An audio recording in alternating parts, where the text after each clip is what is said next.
Thank you, Mr. Chairman. This is indeed a sad morning. Very sad morning when this committee, the oldest and most continuous in the Congress, neglects its responsibility and essentially holds this hearing today to block any further discussion. The men and women on this committee are good people. They're honest and caring people.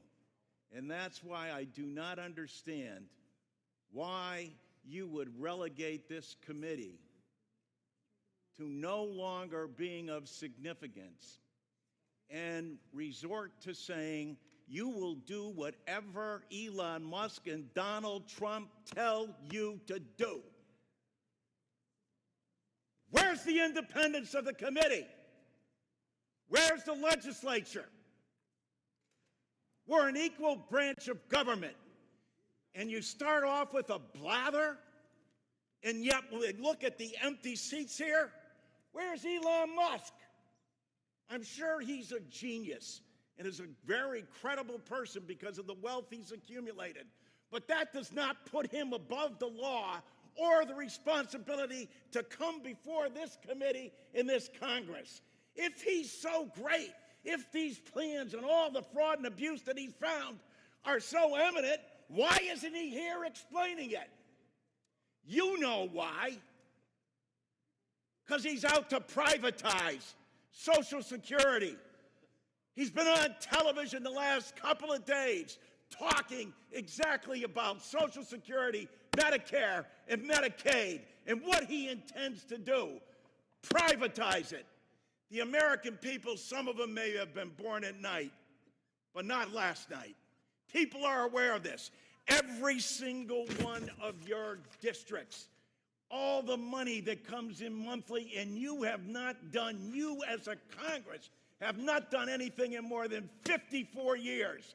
And now you have someone coming in to privatize a system, something you have longed to do going back to 1982, because Elon Musk thinks that this is the best thing to do. President Trump has called Social Security a scam. Elon Musk, as Mr. Neal said, called it a Ponzi scheme. Ask that of the people in your district. Ask that, Mr. Smith, of the more than 198,000 people in your district who rely on Social Security, and you won't even let the person who's planning to privatize it, who's telling the big lie in front of everyone, in bold as he possibly can, saying, this is what we're going to do. The Congress is in our back pocket.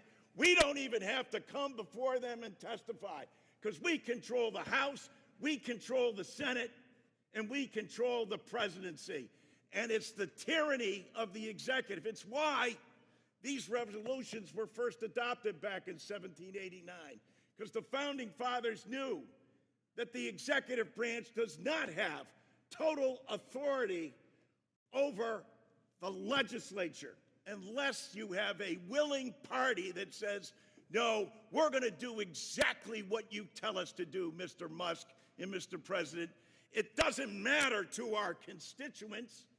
It doesn't matter how much money they are not going to receive. We're not even going to tell them the truth about what's going to happen to them.